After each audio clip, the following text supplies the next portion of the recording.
Yeah. I just finished listening to two bros talk about how much they spend monthly on just looking regular, and I'm just like, yeah, and that tab went up to like $3,300, and I'm just like, how do you justify spending $3,300?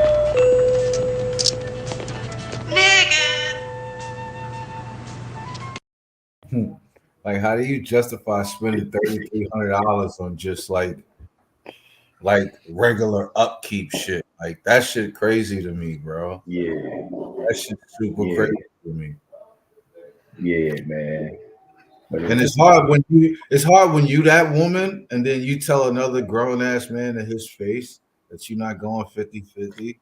Like that's listen, you don't understand how delusional that is, right? Like you spend 3,000 on just coming out the house. Like we ain't even get to your bills yet, bitch. Like I know you in debt. There is no way that you gonna get with me and I'm just gonna glorify your lifestyle. Like that's just not gonna work, bro. Like women are so delusional. Like they slowly start to figure that shit out. Like, yo, you're not gonna get the money, like you're not gonna get nothing. Like you gonna get Pookie from up the block, you know what I'm saying? He gonna knock it down and then he gonna keep it pushing. Like that's it. Hey, exclamation on the keep pushing. Yeah, like niggas love to knock shit down and keep moving. yeah, you gotta keep it peace, shorty. You gotta keep it peace.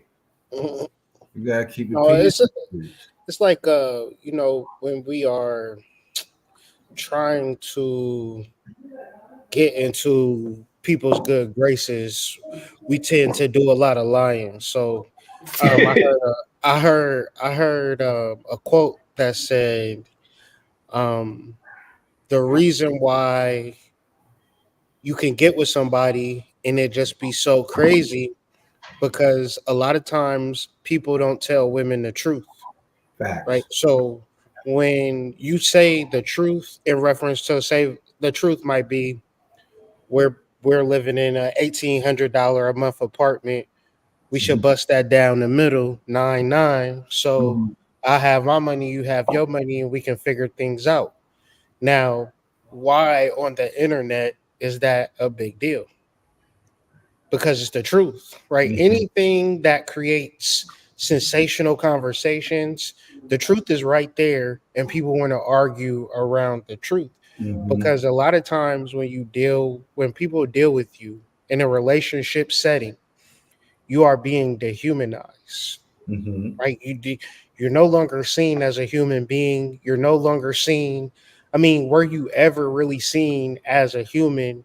Meaning that if you're in a relationship, you more or less going to, you know, you going through hell basically. Why? Because you're in a relationship. That's the nature of relationships. That's the truth. Because back to what y'all was saying earlier, the hit it and quit it guys is who she really mad at. But you're the good guy, right? And you feel validated in this worldview of being the good guy, Captain Save 'em, to whereas she's not equipped. Like, you know what I'm saying? You should be getting your nails done. You should be getting a soft sponge bath. You know, you should be getting treated excellent as a man that's in a relationship. But since it's Daddy Dick Shangos in the world, the old goons who come into the relationship Nah, let them cook. trying to build, they do not get the good treatment out of the relationship. But this is all mythology, right? If you if you want to just be a guy that benefits from women, you have sex and you leave. When Mhm. you want to go through hell with a woman, you establish a relationship with her. Right? This is psychological, Mhm. but men have an ego that says, I'm a builder, I'm a fixer upper. We don't have to go 50-50. One of the biggest egos that men have is I'm a provider, right? Mhm. And these are things that put you in hell because now you're a provider. Now you got to come up with 100% of the bills every month, every month, Every month. every Every month, every month. I gotta figure things out in reference to coming up with the bills. And it's never a conversation. It never have been a conversation. Even even in times where I've been in relationships with women where I said, man, I'm really struggling this month. I need some help. 9 times out of 10, 10 times out of 10, 9.999%, they looking at me like, why the fuck you don't got your money up? And this is the reality, this is the truth. So a lot of times when men enter into relationships and don't have the idea in reference to, is this woman even going to treat me good? Right? Niggas not even cognizant of how that woman is treating him. Niggas is goddamn slaves when it comes to being a husband. The good man is the one that hitting and quit it, but we can't be men on this platform talking like we four dudes hitting and quitting. Like our conversation is hitting and quitting. That's not even, that man gets no respect for real. He Nah. just gets thrown to the wayside. It's like, oh, but he's getting all the pussy at the same time. It's like a catch-22. It's an upside down world. So it's like when we talking about the will, I would simplify it into the normal pattern that your life's supposed to be on, and anything outside of the will is like you crashing out. So I used this analogy earlier where we trains on the train track, right? And then that's the will along that train track. Anything outside of that train track, that train cannot move. That train is stuck, right? So, in discussing the will, the slave will, the mastermind will, um, it's a deep conversation. I think. Yeah, Even because trying to bring it you to touched light right is hard. on. Nah, my bad. I didn't mean to cut you off.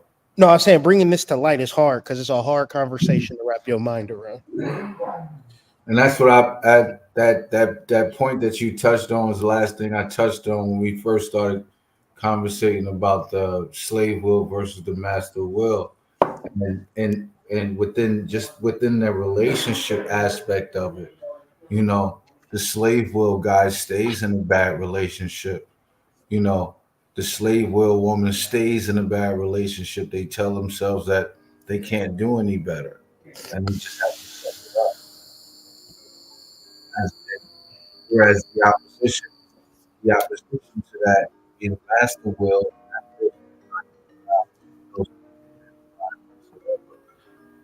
so it's like, you know what I mean? It's like the complete opposite. Mhm. Shout out to the old goon bills out there. Much love to y'all, man. You got to know the difference. Are you a guy that's knocking things down, knocking it down, taking names? You got a penthouse, you got a 1 bedroom apartment. Every time a girl come to your apartment, she dropping drawers. You a Shango archetype.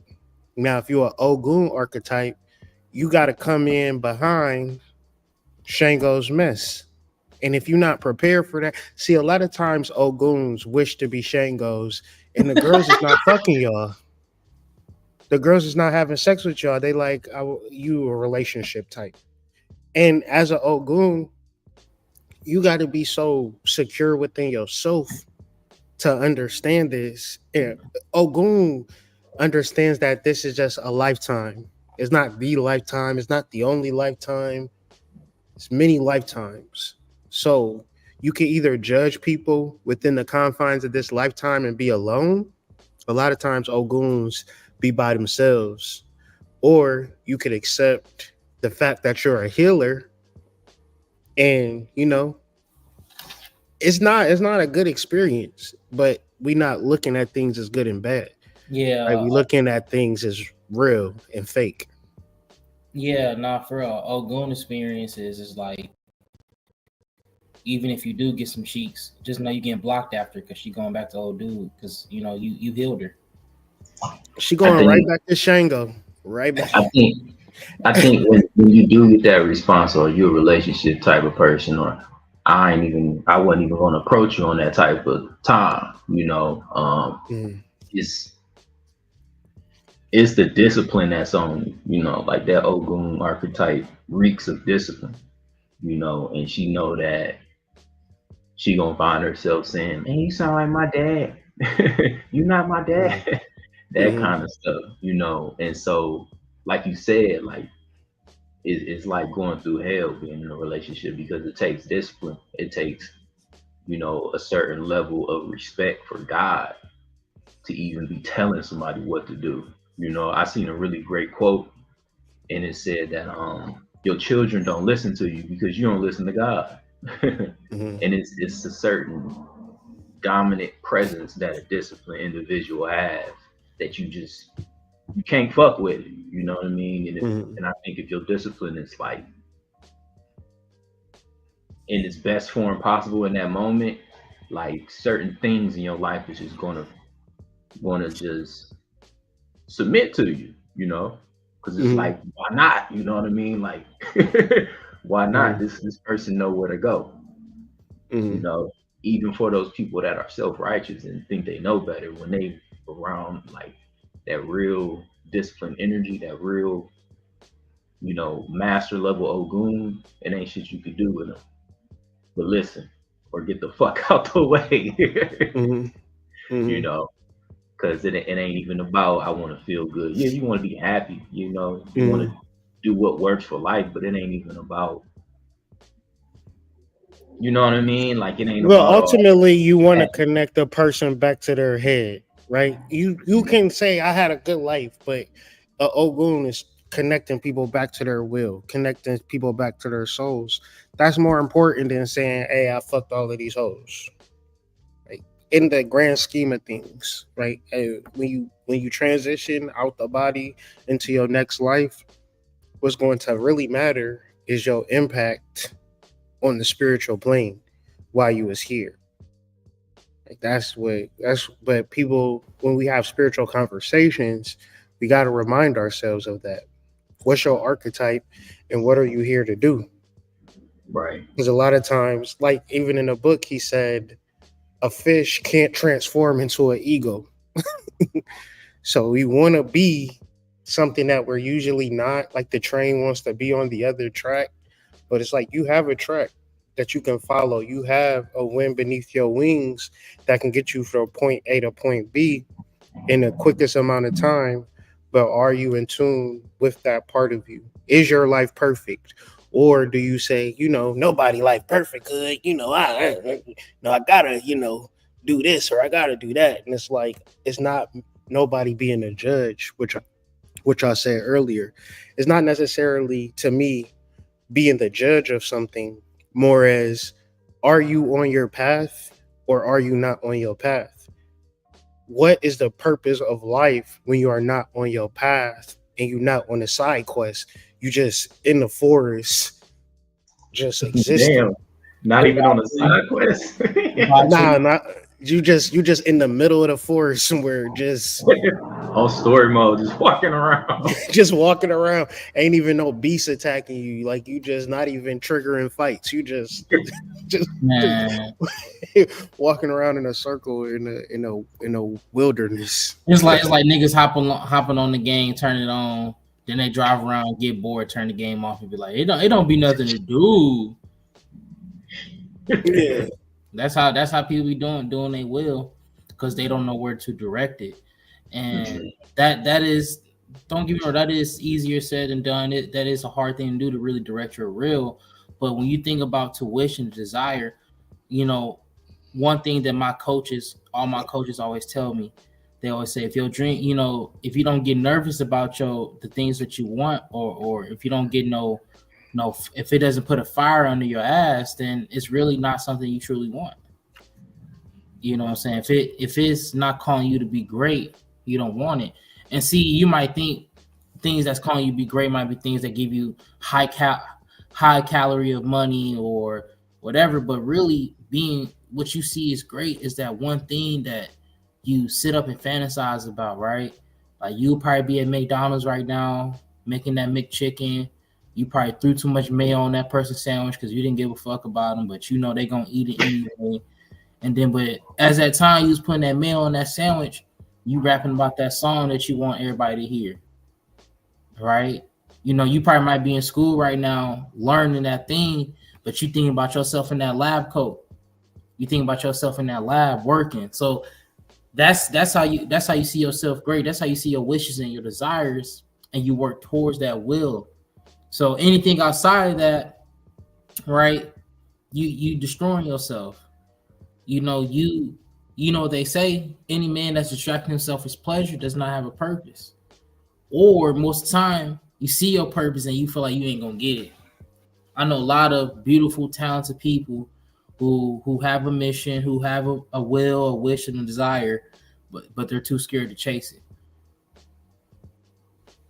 And that just means greatness is really there for them, but they just don't see themselves doing the greatness.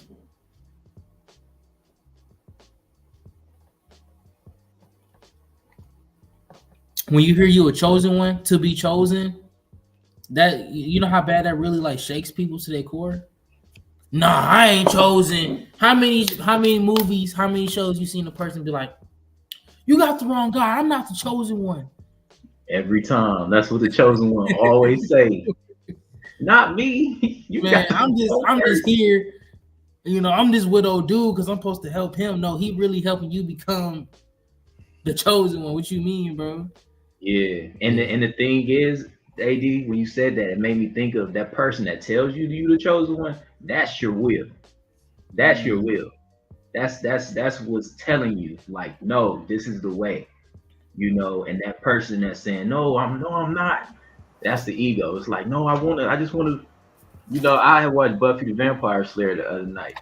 You Yeah. know, imagine she was just like, no, I just want to be a cheerleader. I don't want to kill vampires. I'm not a witch from the 1700s, you know. But the will is kind of like that guru, like, nah, you the chosen one. You gotta build this. You gotta build on your skill set that you got because you're here for a particular reason.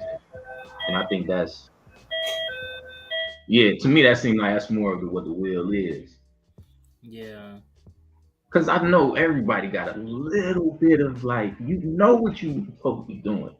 Bro, I'm telling you, I'm telling you, the more I had strayed away from like, marketing myself, pushing myself, the more things around me that just kept popping up saying like, you should be doing this or you need to be doing this now. And it's like something in me was like, it's like I need to do this before it gets too late. Yeah. And you know when too late is? The day you don't start.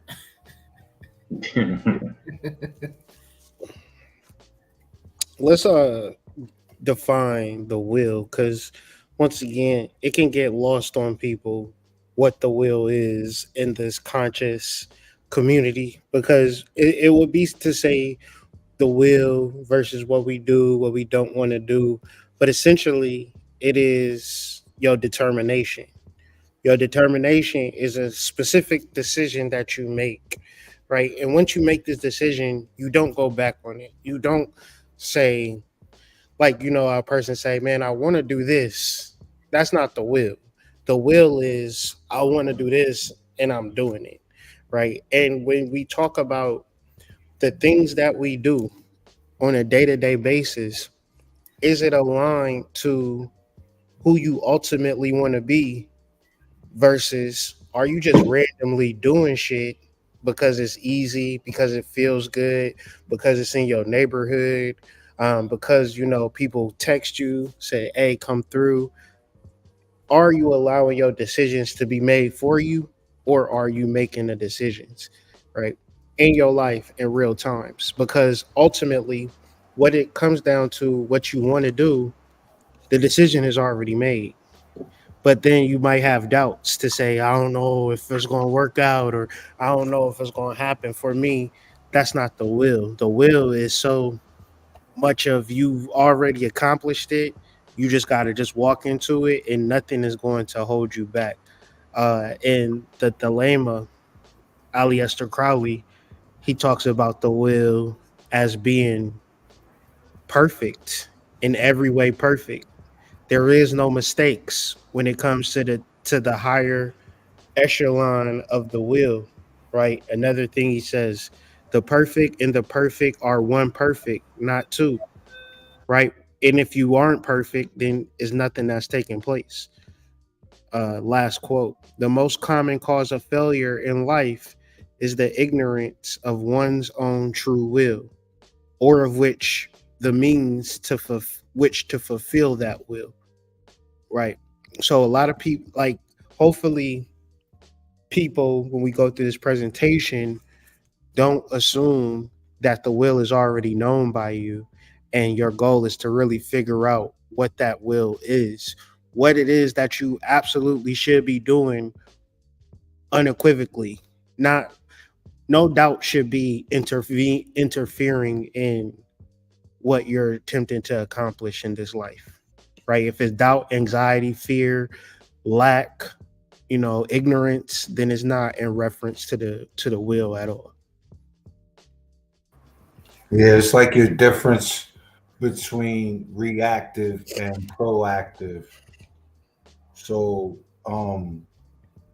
the will is proactive and it's unwavering, like you were just describing earlier. Like there is no contemplation on how to operate or what to do or when to do it. Like the decision has already been made, and the next step is just the next step within that decision that you've already made. The will has no concern over results. The will has no concern over appearance, and the will has no concern for how to. Like the will just has one objective, and that is accomplishing what it has set itself out to accomplish. There is no um, back and forth with it, and there is no contemplating the false idea that you will get from your ego that you could possibly get it wrong. Like the will has no concern for any of that.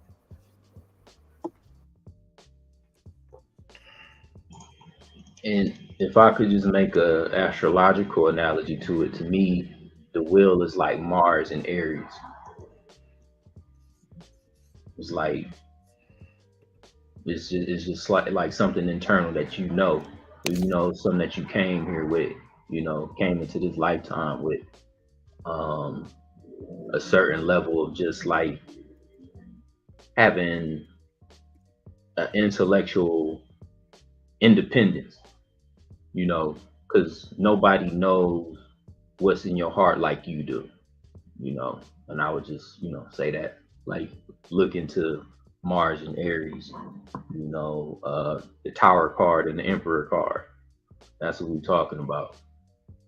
Ain't nothing about to stop me. Yeah, it's Ain't nothing. having the ambitious lock, like your will drives your ambition.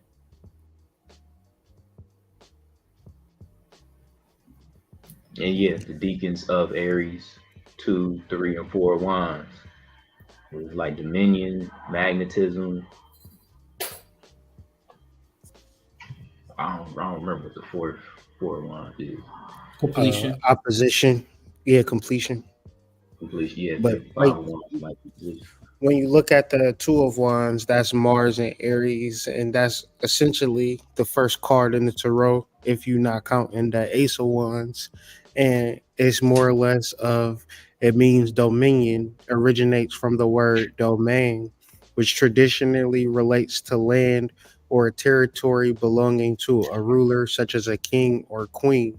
In this context of the card, it implies rulership over our own life and empowerment of the self, right? So once again, the normal reality that you're going to have when talking to people is how the government controlled us, our mamas didn't let us be great, our boyfriends was a narcissist, right? But even when you enter into this tarot or as mystical study, one of the first cards is the two of wands, which says rulership over our own life and empowerment of the self or the soul. This is the work. You can't blame nobody. And the will blame is gonna just, I feel like that's gonna zap the will instantly. The reason why I can't be Hmm. successful is because, you know, Everybody Hmm. know I got kids, so I can't do YouTube videos. I got 5 kids, y'all. You know what I mean? So it's like, I got 2 jobs, so I can record when I get off. Man, like Hmm. my in the two. chat, if y'all there, like, be bold enough to say what is the reason for you not to become as successful as you are meant to be, or live your life to its fullest capacity. What is stopping you from that? I want you to examine that. You know what I'm saying? I want you to be able to say, oh, this is what I say that holds me back from the rulership over my own life and the empowerment of my own soul. What's holding Hmm. you back from that? Hmm. What lies are you telling yourself about it? Exactly. Exactly. We talked about it a little bit last week, like how I used to always have like a negative idea that nobody care about what I think, so I never really contributed with stuff, with how I feel about things. And I got an older brother, 10 years older than me. Then Trigger I got a telling. sister 2 years younger than me, so I'm the middle child. My brother was wild, so he got attention. My sister, she the only girl, and she the youngest, she get the attention. I got my moon and Saturn conjunct, and my moon is in the fourth house in Capricorn. So, so for me, it was just like, well, fuck it then. Nobody cares what I think, Mhm. But it helped. It at some point in life it held me back because I just didn't even. It made me not even care about what I thought, you know. Mhm. And then, just take maturity and spirituality. I feel like spirituality saved my life. Or negative thoughts like people just want to hurt me or treat me bad just because I love myself. you know, and shit might sound funny, but these is like real ideas people hold to themselves. Mhm. And you might begin to dim your own light just because you don't want nobody to be like, hey, why you so happy and successful when you love your life, folks? I should rob you. Mhm. For me, I um, think it was permission.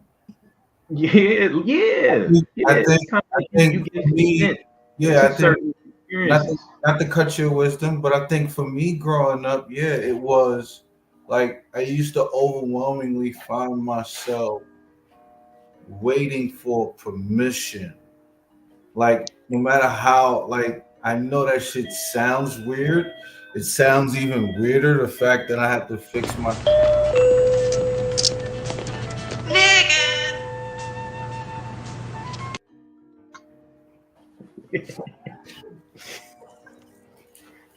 Yeah, like it sounds even weirder the fact that I have to fix my lips to say that. But yeah, like I wholeheartedly believe growing up, like I was waiting for permission. Like I was waiting for someone to say, "All right, you can go be good over here at that."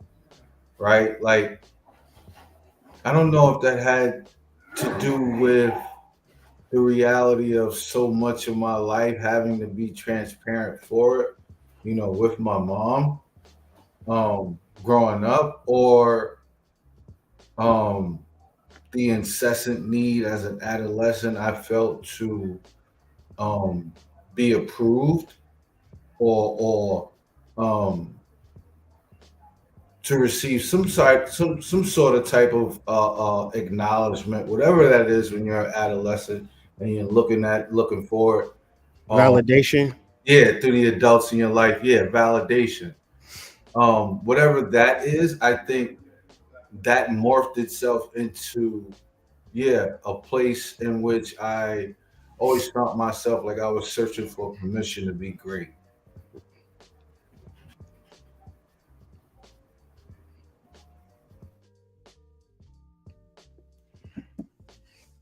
Well, yeah, man. Today we're gonna go through chapter 3 of Theron Q. Dumont Mastermind book.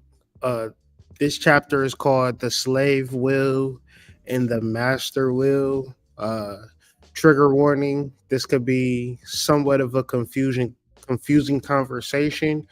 Sometimes we may conflate the will with the ego, and the hardest thing for us to identify is our will, our motivator, our decision maker that acts out what we should or shouldn't do. When we are aligned with our will, we are aligned with our train tracks that get us from point A to point B. In a majority of our lives, you may feel a little lost and a little confused on what you should do in reference to what you're just trying to manifest. Like so many times, people don't even know what it is they should focus on. So, one's in the chat, if you're not really sure on what you should do moving forward, I mean, you think you know, you would hope to know. Maybe tomorrow you'll wake up and the idea will just come to you like an epiphany. But the general gist of it is that we don't know what it is that we should be doing. So, with all of this being said, this conversation will help you and assist you in figuring that point out, because putting additional ones in the chat if you think that would be a good thing to know internally what it is you should be doing at all times at a level of perfection. So, once again, we're referencing Thurman Q. Dumas' book called The Mastermind, and we're reading chapter 3. If you want to take part in this, join our masterminds group in our Discord. First things first, join the Discord, is free. Look at one of our, what you call it, a sub stack, I don't know, one of our little sub regions on our Discord. You'll see something that says masterminds. Join that. That's going to be a free week trial, and from there it's just $9 a month. We're going to be reviewing books every week, every Sunday at 6 p.m. We're going through books. So we're trying to make it a point to provide value by going through this material so people can have a grasping of this material, because at the end of the day, you got your kids, you got your job, you got school, you don't got time to read like you used to, you got to scroll on IG, things of that nature. Leave it to us to, do the dirty work.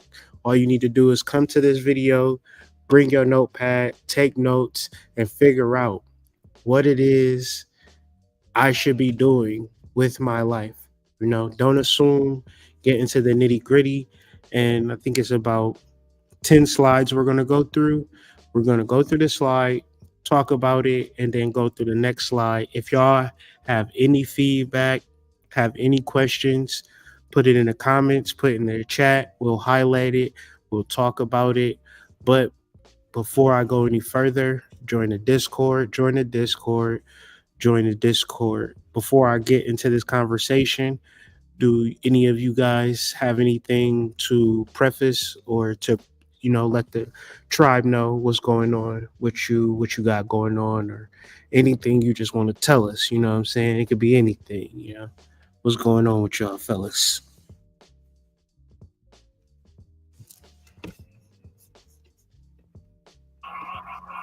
Sorry, I was going in and out a bit. Everybody be ready. The law averages explained is coming out, so be on the lookout for that article and video. And plus, go ahead, check out the flameon.shop. Get your herbal nootropics, get your herbal remedies, especially for the comic exchange. Right now, I'm sipping on that peppermint ashwagandha mix. So don't play with your herbal remedies, because they always going to be there for you, especially when you rapping with us.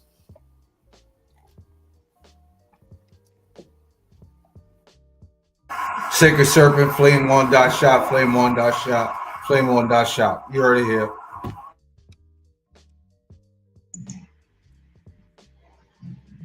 Hope y'all having a great Sunday. I'm over here cooking. Yeah, and still working on my book, man. Too fucking busy. It's too busy, but I'm not going to let it go, because I really want a piece of material. Jabri, did you say you too fucking busy or too busy fucking? I'm just confused. Sometimes I'm busy Yeah, fucking. yeah. Inquiring Sometimes, minds want to know. Asking for a friend. sometimes I'm too fucking busy. Sometimes I'm busy fucking, and then I end up busy sleeping. Damn. You know, uh, You just got to get in your Tonga Ali bag. You know what I'm saying? Getting that Tonga Ali gonna be in and out. It'll be good and go. dog. But yeah, I mean, to be honest, but I'm still working on this small book. Is going to be very concise, and it's going to be something for you all to be able to study astrology, study yourself, and seeing yourself in astrology, so that you don't always have to reference someone else's understanding of astrology, and you can have your own basis. Because say you ain't got no Wi-Fi at the moment, this book will help you, for 28 days, not having to listen to anybody about astrology. Um, and it's all about my idea of feeling that astrology is for everyone. It's not just for the elites, it's for everybody. This is something just like knowing the weather. That's how I feel about it. You should be able to know the stars like you know the weather. But I digress.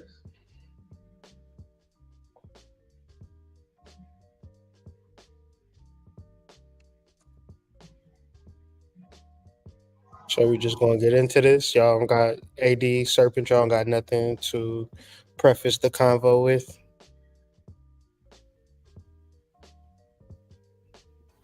I will mostly say, as we get into this, really have your notes ready, and like you're gonna have to listen to this video twice, right? Like in an astrological perspective.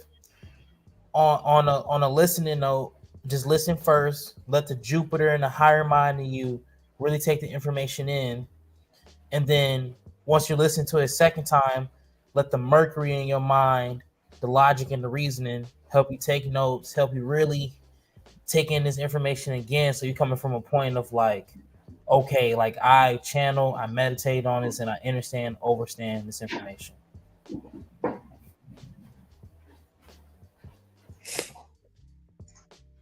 Ashe.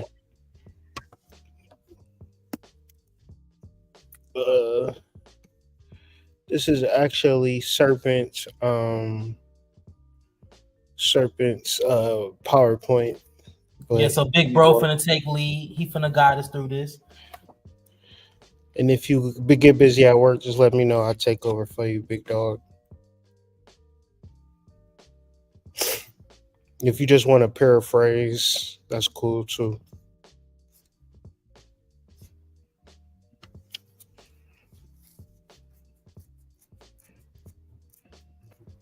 How y'all doing today? Yes, sir. Yes, sir.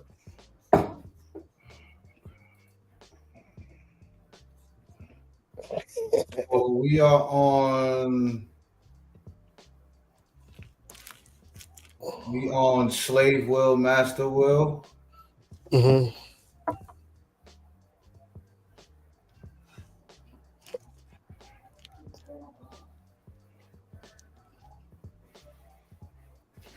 All right, so imagine that your brain is like a super powerful computer. You know how computers have programs that make them work better. Well, in this version of the book, the third chapter of Theron Q. Dermont's The Mastermind book is a kind of a guide to upgrade you and your programs for the mind. In chapter 3, he talks about how our minds are really strong and how we can use them to achieve anything we want. In this chapter, Dumont helps us understand that there are certain tools we can use to build powerful minds. And just like building a house, if we have the right tools to use them correctly, we can build something amazing. So, number one is mind power. So, the big idea in chapter 3 is about mind power. Just like how lifting weights can make our muscles stronger, Dumont explains that there are exercises that the mind can do to help achieve their goals. He believes that everyone has the power to be successful, happy, and confident, and that they know how to use their mind when they know how to use their mind correctly. Building something amazing. Let's break it down piece by piece. Number one is power and focus. What do you think is the number one thing, panel? Just give me one thing that you think is the most important thing to maintain and achieve focus. One John Coltrane. What you say? Said John. John Coltrane. Oh, okay. For some reason, this time you said Job Corps training. Job Corps, Job Corps training is crazy. That's it. That's like this word, nigga. I said one thing at a time. One thing at a time. Hmm Elaborate. So the power of focus, right? Imagine if you try to focus on 6 things at once, your fucking brain would explode. But if you thought about how you gonna get those 6 things done by focusing on one thing at a time, you felt like you got it done with under 30 minutes, but it probably took you an hour. Is it possible for one to focus with multiple things on the mind? No, I mean, but they have this thing called multitasking that makes people believe that they can, but in the way you truly can't. The only way that you can have multiple things be done if it's according to the focus of one particular thing that fits all. So go ahead, brother, because I saw that. I was going to realign the question and say, is there a purpose to having more than one thing on the mind?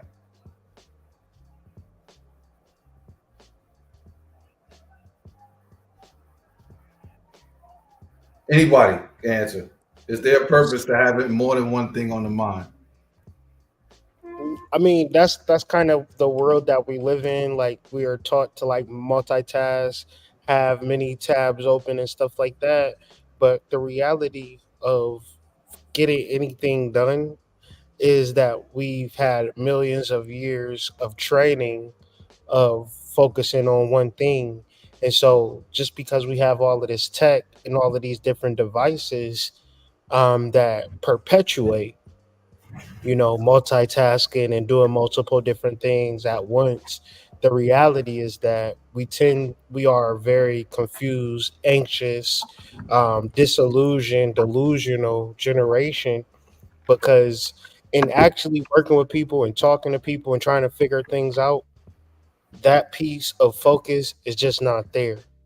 But if we ever wanted to accomplish a goal, we absolutely need that piece. We need to, like what Jabri was talking about earlier, we need to really get to the nitty gritty of the 20% of the problem and address it, because right now people have lost that focus, and because they lost that focus we're trying to deal with it in ways that we not even to the core issue of we can only focus on one thing at one time. Right, we can't even address that right now because I swear, if y'all gonna talk to somebody in your city about doing something, they got 101 things they gotta do before they can get to, helping you get to accomplishing y'all goals together. What say you, Breeze?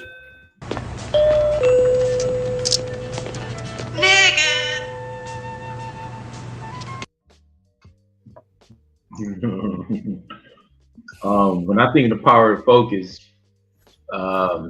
first thing that comes to mind for me is like your attention span. Like how long can you apply your focus to something? Because in the way I'm thinking of it, theoretically, if you can put your attention on something for long enough, you'll understand it in its entirety. Whether it's like music, it's tarot, is is biology, whatever it is that you want to understand. I think if you can get your attention span to such a level where you can really lock in on a subject for an hour straight, you know what I mean? No picking up your phone, not thinking about dinner, just really just undivided attention to something, I really think you can really get somewhere with whatever it is you study and whatever it is you want to understand. Um, yeah, because I would say if focus is a car, your attention span is the gas. How far can you get with your focus, or how far can you stay focused? That's what comes to mind. Yeah, because when it comes to people's focus, it's like a dopamine shot. 5 minutes of work, 10 minutes Instagram. Go back to work, Right, shoot up of Instagram. Like right. that's how And people. and if you really put a timer on that app and see how much time you spend on it at work, you probably be like, damn man, like my boss ain't tripping. I'll be bullshitting. Um, yeah, yeah. I think that attention span is what's really going to make your focus worthwhile. You can say I'm focusing on it, man. But you constantly picking your phone up. You constantly worried about your bills. You trying to see what this shorty doing, or you know, uh, Knowing you an old goon, talking about seeing what this shorty doing. Well, all of those answers fit. So I'll just say this to the panel. We all don't have the ability to be initiates, right? So um we all have regular everyday jobs, guys, that we have to get up and work, and families we have to lead and be a part of, and there's still a bunch of stuff going on in my head. How do I know that I picked the right thing to focus on, let alone all that other stuff I have to concern myself about? So is that focus progressing you? One thing I like to always tell uh people that like tune in to me or like to watch into me, I ask them, did you what type of time were you on today? Were you on a live time or dead time? Did you focus on things that limit your growth, or did you focus on things that help you excel 2% more in today? Because when we think about it, society is moving at 100%, right? But they're not getting close to their work or goals each and every day. Most of the people are only getting 1% better. So we can focus on that 1% better within the line of our focus. We're getting things done. Because at the end of the day, your focus might be your family. Your focus might be your job. Your focus might be your hobby. You might have a particular focus, but it's all lining things up in a way of understanding this comes first and this comes after and after. That's why we kind of pinpoint the journaling so hard, pinpoint the scheduling so hard, pinpoint creating the system so hard, because of course you're going to have a lot of things that pop up into your day. And then you might have that one thing that pops up that has no control but to come first. But it's all about being able to have mental strength and to solidify that focus. Like, all right, right now, this is the problem. Get this out the way. And now we're here. One thing at a time.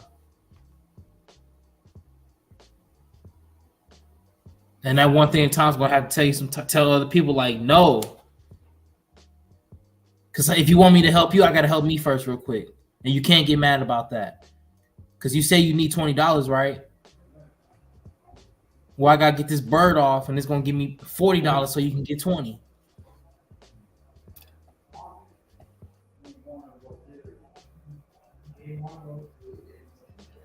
What say you, Breeze? What say you, Hood? How do you determine on which thing to focus on?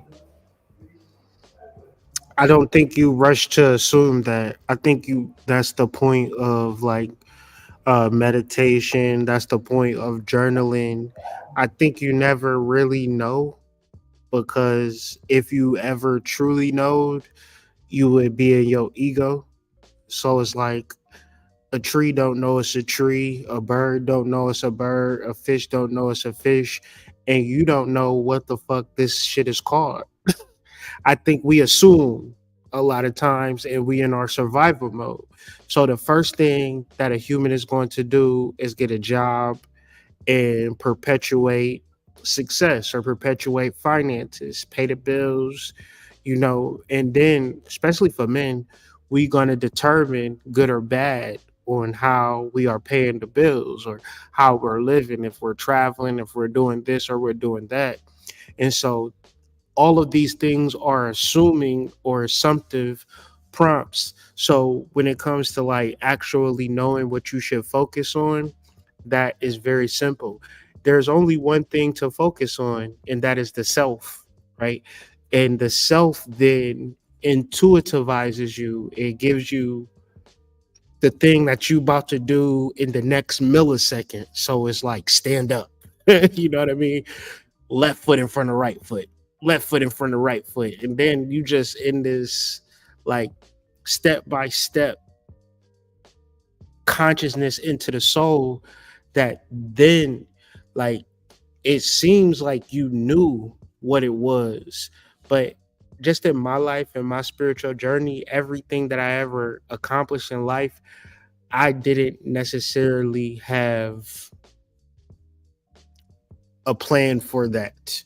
I just had a plan of like really just following my soul. And the interesting thing about following my soul, I was able to manifest things in real life that I never did when I was trying to do shit. When I was trying to focus on stuff and, you know, you know, monitor my time and monitor this and do that. Yeah, for some people that might be the way for them to live. But in reference to what should you focus on, you should focus on your third eye, which Rene Descartes said is the seat of your soul, which is going to give you messages, give you downloads, give you intuitions that's going to lead you from point A to point B. And then outside of that, when the reality is this, and niggas don't like to hear this, but we don't ever live outside of the moment. We assume we will or we do, but every time we just face with the moment. So within the moment, we could say, I'm focused on my dream to build this, that, and the third. And then a hurricane come, wipe it all away. Then what? If you focus on your soul and a hurricane come and it ruins it, you wasn't ever even focused on that in the first place. Right? Can't nobody take away what God already gave you. You know what I'm saying? It'll be like somebody saying, all right, we about to take your books away from you. You can't do that. People done already bought them. They're already in people's houses. People done already downloaded the PDFs. Nothing you can do. Right? That's how I view it. Yeah, man. Man, to piggyback off of both of y'all, you already really covered everything. But I would say, I use my intuition. Even when I'm having times where I'm not like journaling like I could be, I'll still have a dream. If I made a decision that I wasn't supposed to make, like I'll have a dream and it'll let me know, like you need to stop, or you need to chill out. Last time I had a job where like I just took the job. This is after college, and I had a dream like you ever see like the movie Misery or Mommy Dearest? These crazy ladies is just basically like torturing people psychologically and stuff. I had a dream like that after like taking this particular job, and I just remember saying, okay, I'm not gonna be here for a while. I mean, that long of a while. The job probably lasted like 9 months, 10 months. So for me, it's just being able to listen to my intuition, really take, my dream journaling that seriously, because a lot of times for me, I'll get an indicator if I'm doing something wrong. Or, I'm just doing something out of alignment in which my will has decreed for me, basically.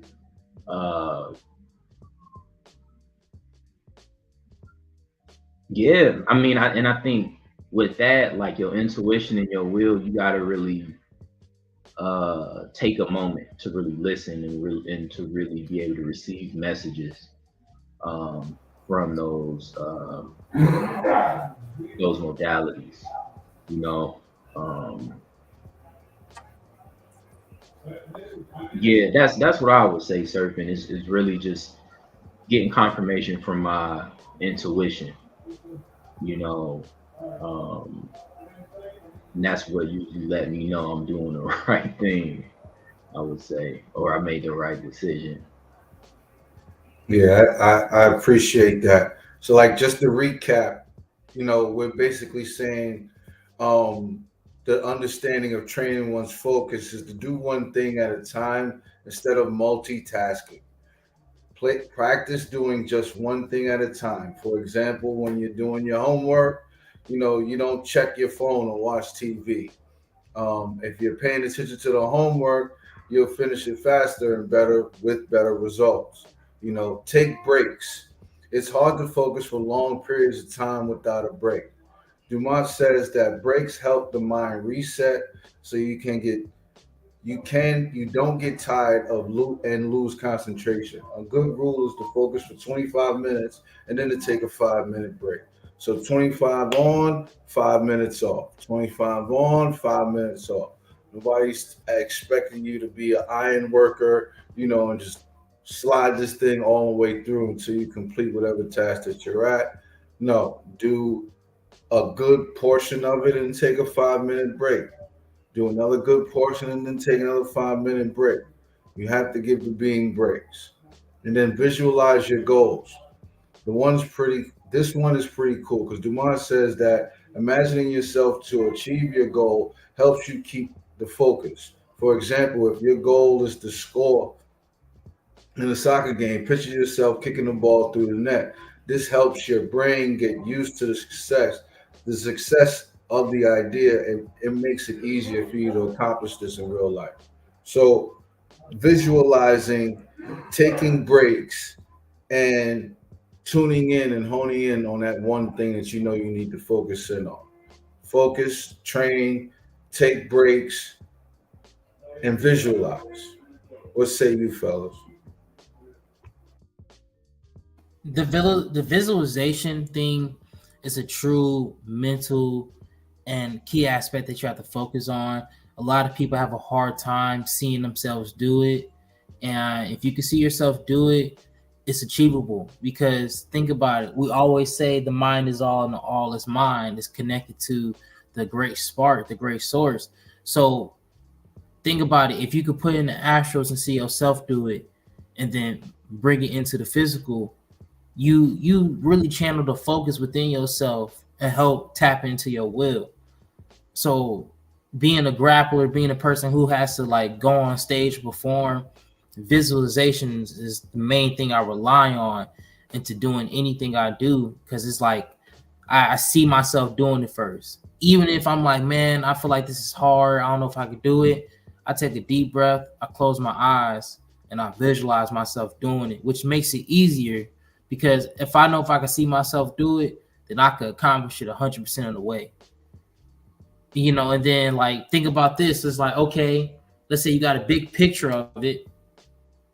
Now it's like, okay, let me break it down into plausible steps and see myself doing the plausible steps. I see myself doing the research. Then I see myself taking the notes. Then I see myself articulating the information and putting together as an outline for people to understand. Like, I really give myself that process because it helps me stop overthinking of how I'm going to do it.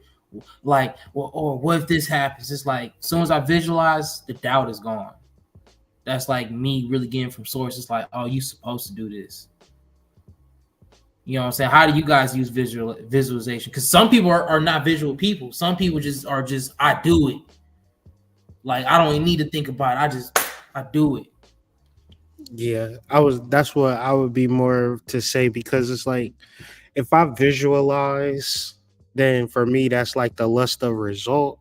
And when I have the lust of result, I don't even I'm just like out of sorts. But like even yesterday or whenever me and Serpent we just went live, because I wasn't going to overthink it. I wasn't going to try to make a perfect video. Just like if we can get an idea, we just going to go live with that idea. Right. And then I felt like we had a good video, and I didn't visualize the overall outcome. I just was just like, bro, we just need to do some content. We just need to do something. And sometimes when it, especially like this, like if we have a goal for this channel, like, grow this channel and reach a lot of people, a lot of times it might be the thing might be you had to do 1,000 videos, and then your 1,001 video you went viral, but you could have just did 1,000 shitty videos or whatever the case may be. You just did them and you didn't think about it so much, or you didn't visualize it so much. You just like, I'm just getting my reps up, I'm just practicing, I'm just trying to get better.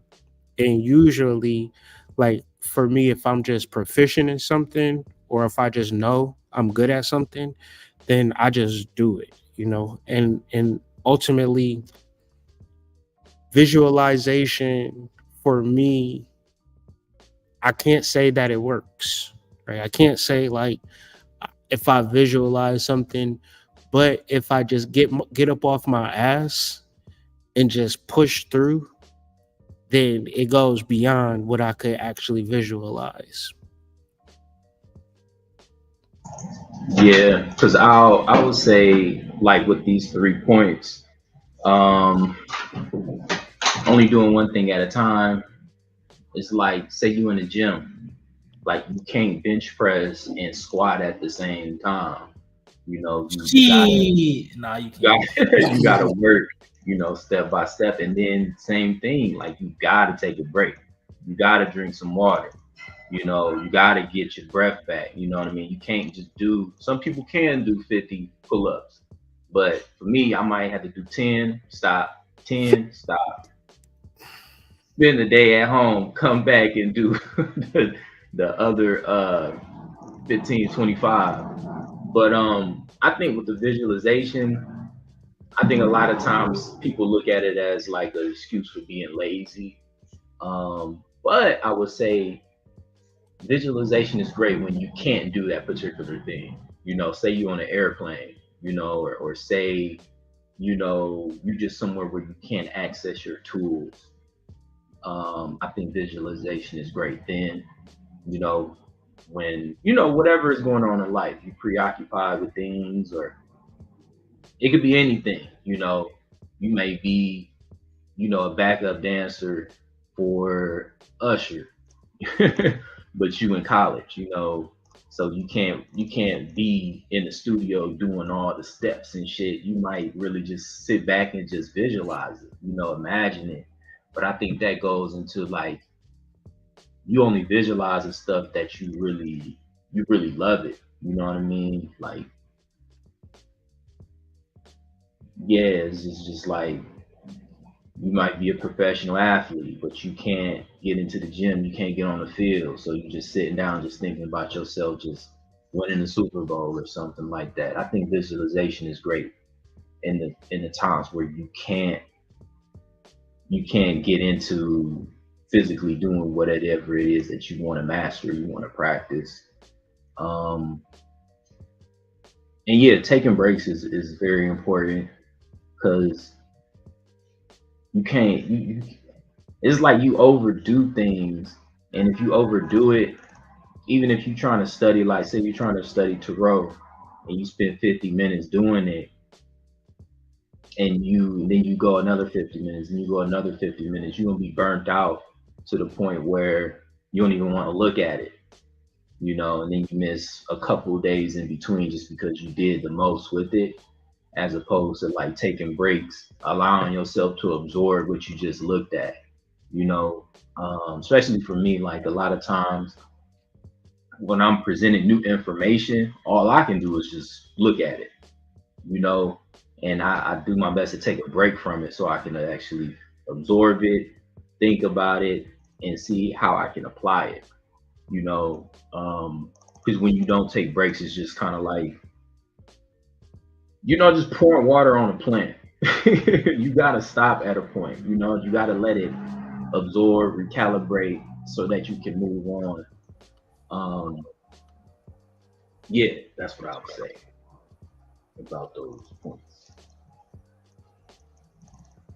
So when it comes to believing in yourself and setting out for a particular goal, um, would you say it's important for one to believe in themselves, or is it more important to have confidence and set a goal first? Like, which order should that go necessarily?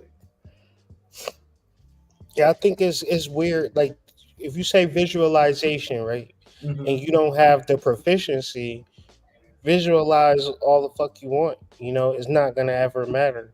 I think it's all about the journey than it is about the destination, which that is something that you have control over. The destination is a point where you say, I quit, essentially, right? Whoever thought about sustaining and maintaining past a destination. So I think the trick is imagining a destination and not becoming proficient and good days, bad days, but at least you got some shots up. At least you got proficient in whatever the thing that your will brought you to an alignment to. As far as like me wanting to be an educator, me wanting to be a teacher, I can notice that I need to get better at as I want to become a better writer. I want to become a better educator. What is the goal in educating and writing? I don't. It is no goal. You know Yeah. what I mean? It is no goal. I'm just really just trying to build my library up. Mhm. How big do I want my library? I don't have a set. I'm gonna continuously, as long as this brain work, I'm gonna be working on literature, right? So I don't care what it looks like I could imagine what it's gonna look like when I'm 70 and I've been putting work for 50 years. It's probably gonna look crazy, God willing. But ultimately, it's the day in, day out of if I'm learning, I'm teaching. If I'm teaching, I'm learning. I've been on that path for a very long time, but there is no viewpoint of how it looks. Mm. It's just God showing up in your life when you are obedient in real time for me. But do Fuck you need me. to I'm have? just I'm just a loser. You know what I'm saying? I will, toss a salad in a minute. But it's God in my life that makes it to whereas that higher will that goes beyond that slave will that says, I see more in you, Kyrie. And I'm Mhm. like, I just want to eat some pussy. You know what I mean? No, I see Mhm. more in you, son. And it's like, yeah, Mhm. where the thoughts at? Like, I Yeah. see more in you, Mhm. you know. And I just have to constantly remind myself of that, But tuning into that higher self. so do you need confidence in doing that, or does the confidence come from the result? I don't, because you live every day as a delicate flower. The wind could blow at a high level, and now you don't even exist any longer. Yeah, I So mean, whole cars get lifted up off the street anymore. So yeah. yeah, you don't have the luxury of foresight as much as you just appreciate the moments, and all levels of confidence would be in the ego, right? Mm, Ain't nothing that I ever did in my life. I'll just put it like that. okay. All things go via God for me in reference to the good shit. My kids, you know how many times I had sex and I only got 5 kids? I should have 27 kids. don't Okay, okay. don't We cook came into this the part. chat. Don't Watch cook this, this y'all. part. Whatever y'all do, don't cook this part. That nigga said, you know how many times I had sex to only have. I only got 5. God is real. Oh man. Hey, what we said You the are other not in day? control. What we said the other day? You know how God be. You know, God, man. Yeah. So what say you, Breeze? do you need confidence in what it is that you're doing while you're doing it, or does the confidence derive from the particular result that you're ultimately hoping to obtain? Yeah, I think the confidence comes from the resolve, but I think just believing in yourself will take you a lot further. Because I think your confidence could be broken, in certain situations, because you may think you do, you may think you at a certain level, but you might become humbled by someone that's more advanced than you, you Mm-hmm. know, and it can, you can stop right then and there. I think just having that belief in yourself, like, I don't know how I'm gonna become a chemical engineer, but I'm gonna do it. Mm-hmm. You know, I'm gonna do it. I don't know how, but I'm gonna do it. Every resource that's in front of me, I'm gonna utilize it Mm-hmm. until it doesn't serve me anymore, and I'm gonna just keep on going with it.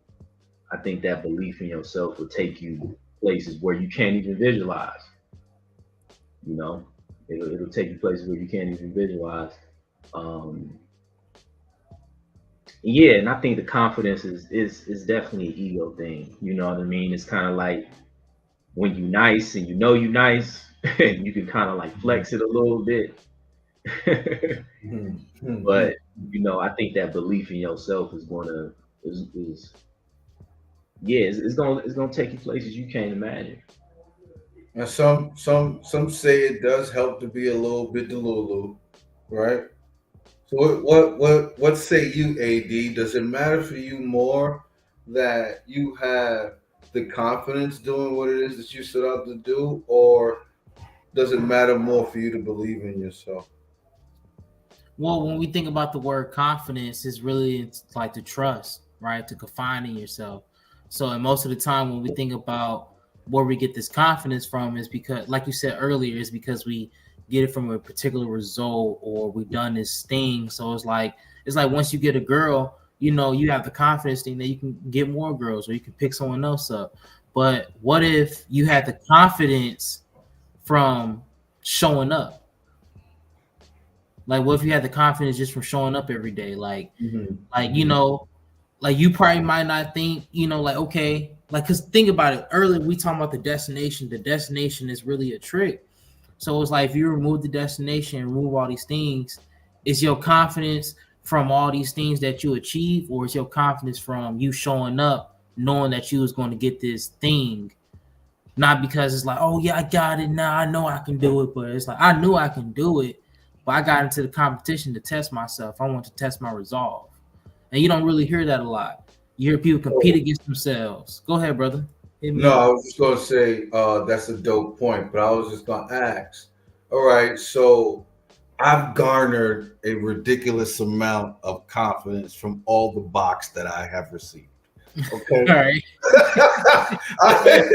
They keep standing them up. I keep knocking them down. You know what I'm saying? Like, Right. pause. Every time they stand them up, I just knock them down. You know what I'm saying? Like, I'm at the top of this knocking the box down mountain, right?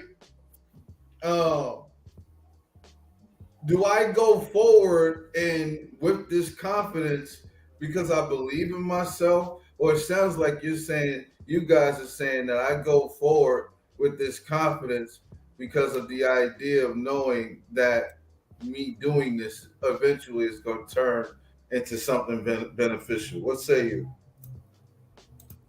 Yeah, it's because they got something beneficial, like like all like I'm telling you, like doing a lot of like competition sports and being in the field.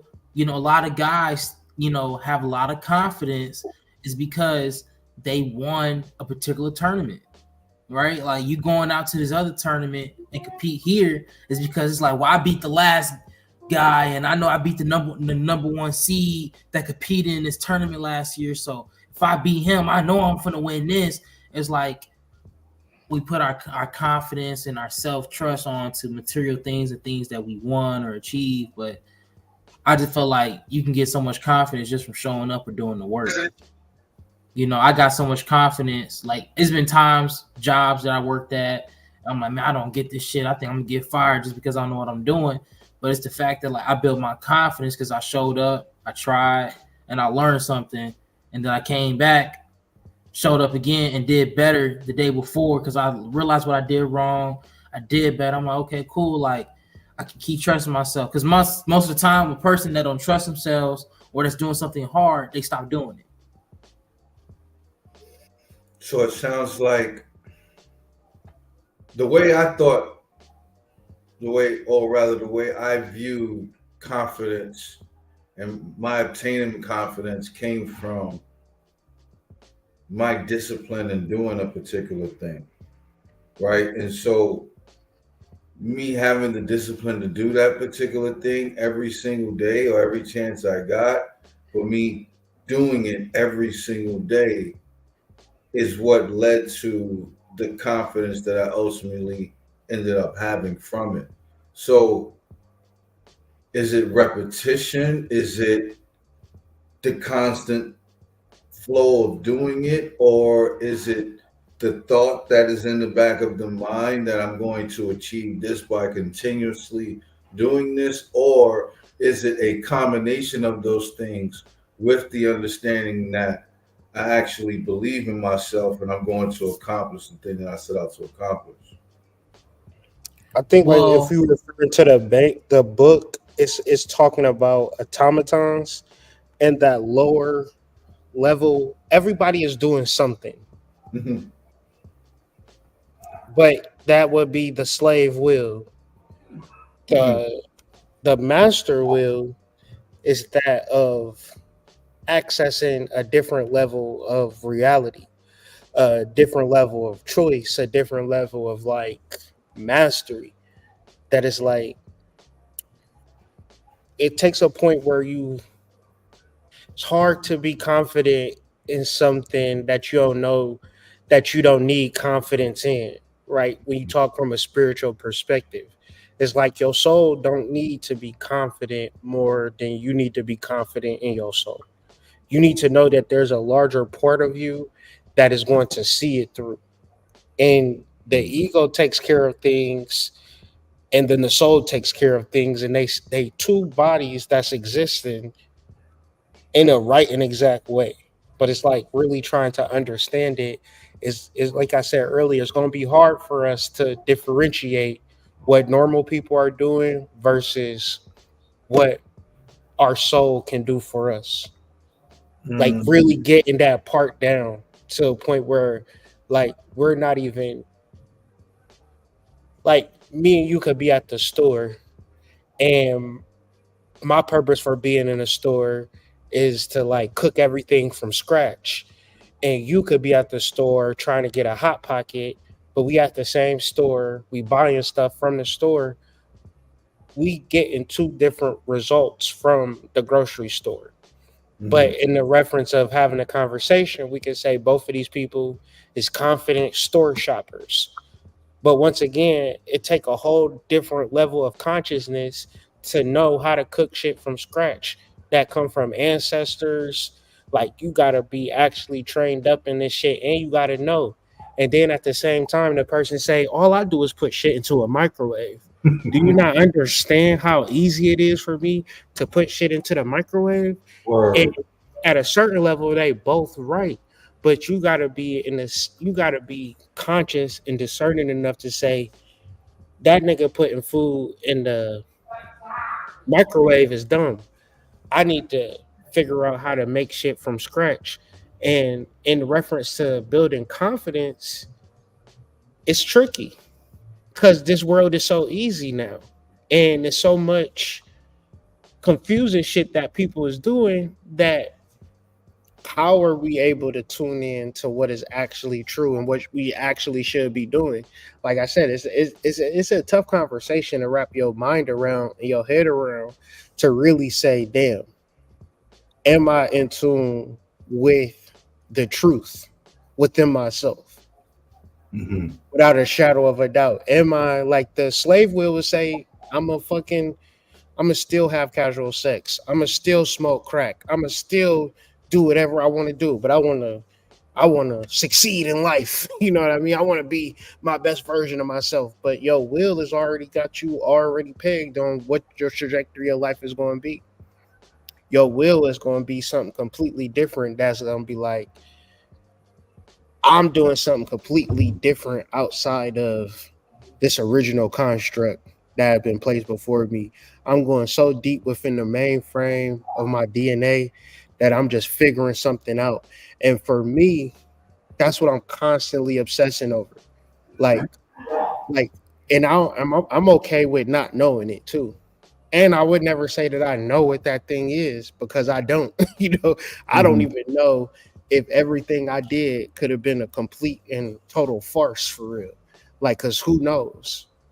You don't know. You know what I'm saying? You don't really know unless goddamn Illuminati is knocking on your door telling you to sign a blood contract. You know what I'm saying? Having you do all of this weird shit and everybody clapping like, oh, you're doing the right thing. You're doing the right thing. And a lot of time that's what people is looking for, but that's not necessarily confidence if that's not what you were meant to be doing. Because the last point, it's a lot of people doing what they quote unquote think they should be doing, but them people is miserable because it's not what they should be doing. And the work that it takes to figure that part out is essentially why people join the spiritual community. It's hard. It's so hard to know without a shadow of a doubt that this is what you should be doing. But when I see like people that I did readings for win Grammys, you know what I'm saying? Like I'll be like, yeah, maybe I'm doing the right thing. When I see people that I did readings for transform their lives, I'm like, maybe I am on the right path, but still I don't know. You know, I seen another motherfucker that I give readings for, you know, sucking dick for $2. You know what I'm saying? So it's just like you just don't know, in this game. That's not Jermaine, right? That's not Jermaine. Nah, it's Charmaine.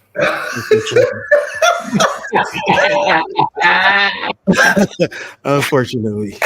Unfortunately. All right, fellas. Let's go into left field and let's take these two concepts and apply them to current standings and relationships.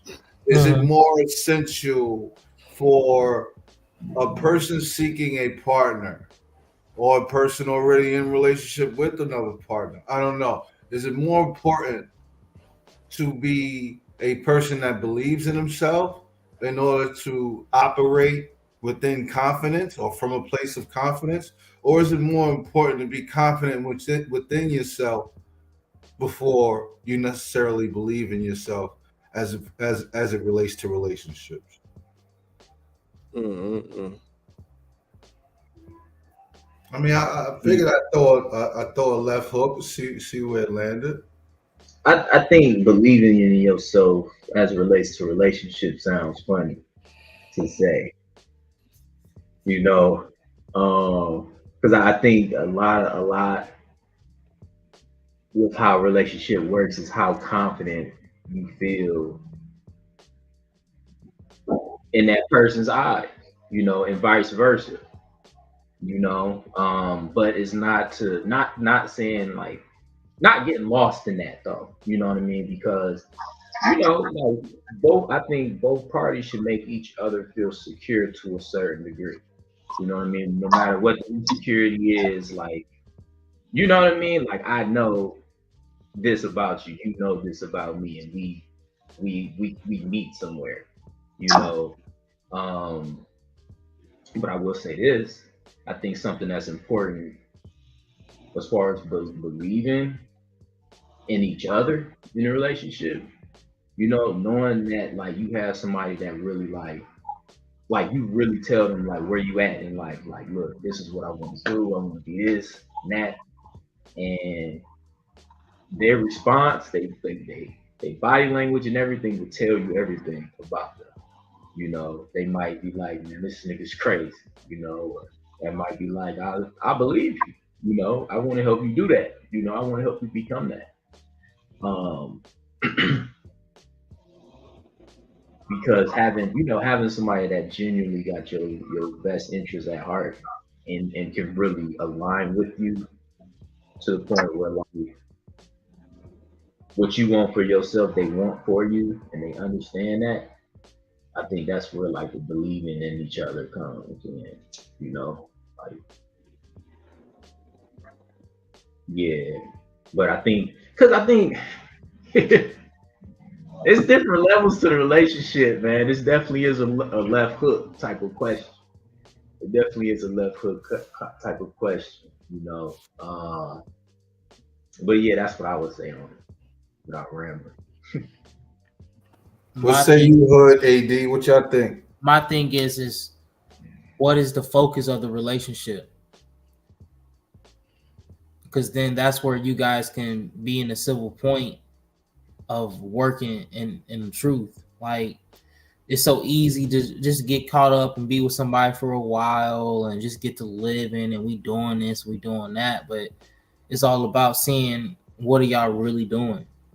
Because like I said, it's hard to really know if this is the right person. It's hard to know if we doing the right thing, but it's like, but what are we doing every day? I feel like that's where the mind should be centered around. Some people, like I know Hood would say, like some people would say, like that is the answer in and of itself. Just the fact that you have to contemplate that. But I digress. What you say, Hood? I think like it's like relationships is hormonal, and if the relationship isn't hormonal, it's just a ticking time bomb. People don't want to be wrong when they are in a relationship, but you ultimately know if this thing is forcing you to become a better version of yourself or you getting taken advantage of. So when we talk about relationships, especially long-term relationships, like it's when we talk about relationships, we can say anything, but when that pussy is in your face, everything get thrown out the window. When that cock is pulled down, everything gets thrown out the window. And now, you Pause. know, I meant to say draws, but anyways, when everything is put onto the surface, we don't act the same. We don't act the same when we don't know the nature of women. We are usually took advantage of. When we don't know the nature of men, we are usually in traumatic situations. And when we don't understand the role of hormones in relationships, we don't understand how those things play out. And what I'm talking about is if you look online, the landscape of online content, there's a large majority of people talking about relationships because motherfuckers do not get it, right? We don't get it essentially. So confidence, I can have all the confidence in the world in a person. When those hormones shift, because hormones is a blinder essentially of the person that's in front of you. Period. Most unpredictable Especially shit in this world. when your body says, "Oh, we need to recreate ourselves because we're gonna die soon," right? You would just link with somebody, have sex, have children. Once those hormones fade off, if you don't have the actual skills to, like I stated earlier, treat a person like a human being, because you're gonna be in a relationship with somebody and they be like, "I love you," and all this shit. That's manipulation. If I told a girl, you know what, I want to have a threesome tonight with you and your best friend, right? It's a problem. But yesterday she said she loved me. It's fake ass relationships for most of the time. Confidence. Listen, if you ever want to know if your relationship is real, speak the truth constantly without fail. Live in your truth. Men, women, they don't live in their truth at all. They got their fingers. They like will have like these ideologies pertaining to I have confidence in this person. I like this person. I don't like this person. Can I find my person? All of that shit is bullshit. Too many broken homes for me to know without a fact. Motherfuckers don't have a clue. Not a clue. So what's gonna fucking keep relationships together is really, you know, an act from God at this point. You know, I would say it don't matter what you do. If that motherfucker don't want to maintain the relationship, it's like when you canoeing. I got the left canoe, I got the left oar, she got the right oar. If she want to stop paddling, we up shit's creek, literally. So if two people want to make it work, they can make it work, regardless of anything. If two people don't, if one person don't want to make it work and the other person do, it don't matter. The relationship is over, and there's nothing that we can do about it. And relationships is tough, because there's a lot that we're not being told about it, especially black people. Black people, we suffer the most when it comes to relationships because we having so much casual sex. What was Never, that Young Nudie song? Boop, boop, boop, boop, boop. Like, for real, that's all we do. all we doing is having sex and Purple. and then trying to figure out how we gonna have happy relationships. Well, we can't. we can't do it. We Man. fucked it up since high school. Cause as soon as a motherfucker get to talk about sharing the motherfucker, that's when motherfuckers will get killed over the box. If I was a pessimistic person, like what you just described would be disheartening, right? Because like I could believe in myself 1,000% and build up a ridiculous amount of confidence from the repetition of having casual sex often, right? Mm-hmm. All of that shit could be destroyed by the next woman, right?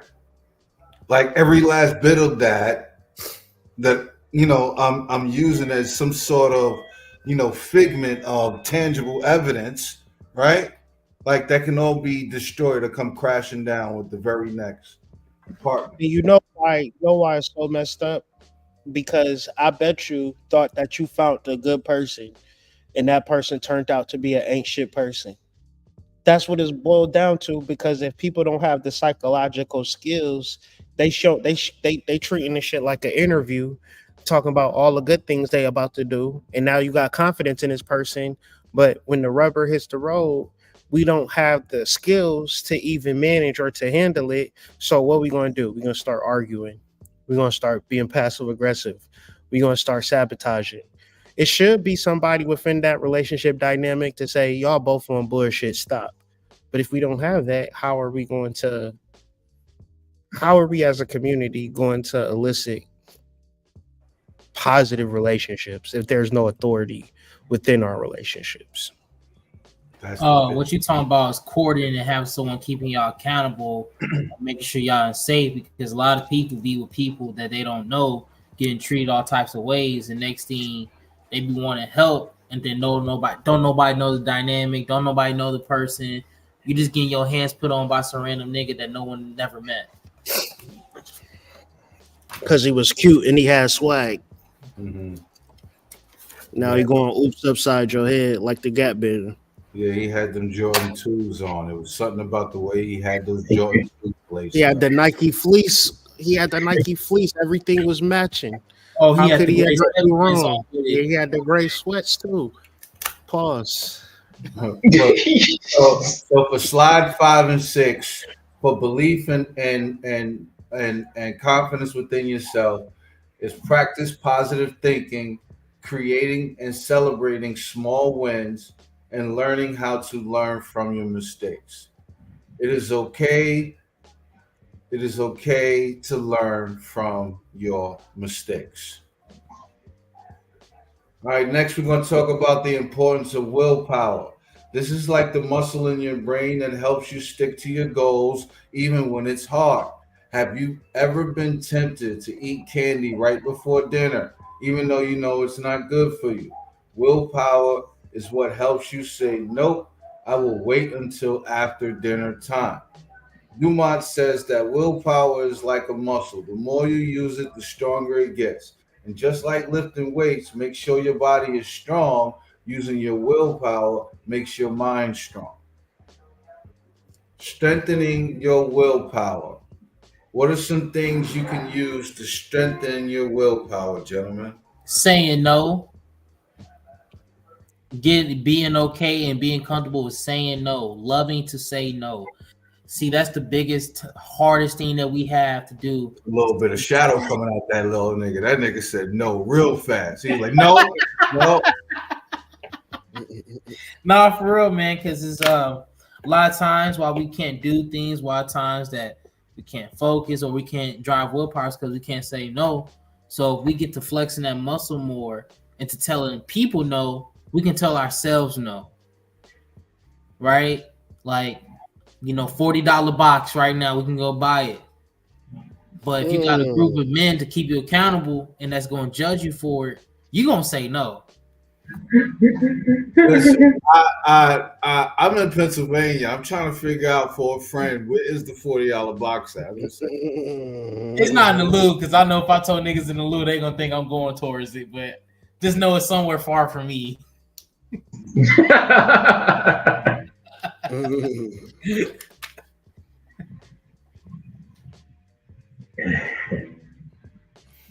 My thing is always laying on your stomach. You feel me? Like don't give in to the temptation. Letting the succubus get on top and ride it for the night. Like fight that temptation. Understand that it's a lot of people that's in your life to drain your energy, and willpower is learning how to be solitude. And I had to learn that. God made it to whereas I had to learn that. I had to learn how to rely on myself, and that's a real tough lesson to learn, right? Because I promise you, you could get a bag. You could manifest a lot of stuff just within yourself, following your soul. But it's a certain quality of a person that don't know that and will latch on to people that's a part of the spiritual community because we have it within ourselves to change the world, right? We have so much power that we don't actually see it. So with me, is not fucking with people because people is always gonna be like, hey, do this, hey, do that. And I gotta be like, no, no, no, no, okay, I'll do it this one time and then crash out. Like I knew I shouldn't have did that shit. Like it's not to say like I don't deal with people because I deal with the initiates all day. I deal with people in the Discord all day. But if you want me to do some fuck shit, I'm not doing it. If you want to say I want to do this book study, hey, we can do that shit all day, every day. But when it comes to wasting my time, I'm not doing that shit. And the more that you do it, it feel uncomfortable at first if you a people pleaser. But once you get into the alignment of who you truly are, you never want to go back. And it feels weird. It feels weird that people close to me will never know me for real because they choose not to know me. But it's like I wasn't put on earth to make halfway decent motherfucker looking girls happy. I was put on this world to make my own self happy.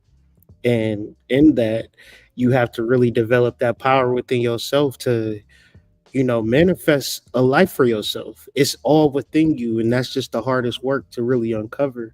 And it never stops being within you. It's like honey that just is oozing out of a beehive. It constantly produces itself, and you just got to know how to retrieve it. And that to me is the willpower to really tune in to self, even if things get hard, things get tough. Remembering how to like tune in to yourself, another form of willpower for me.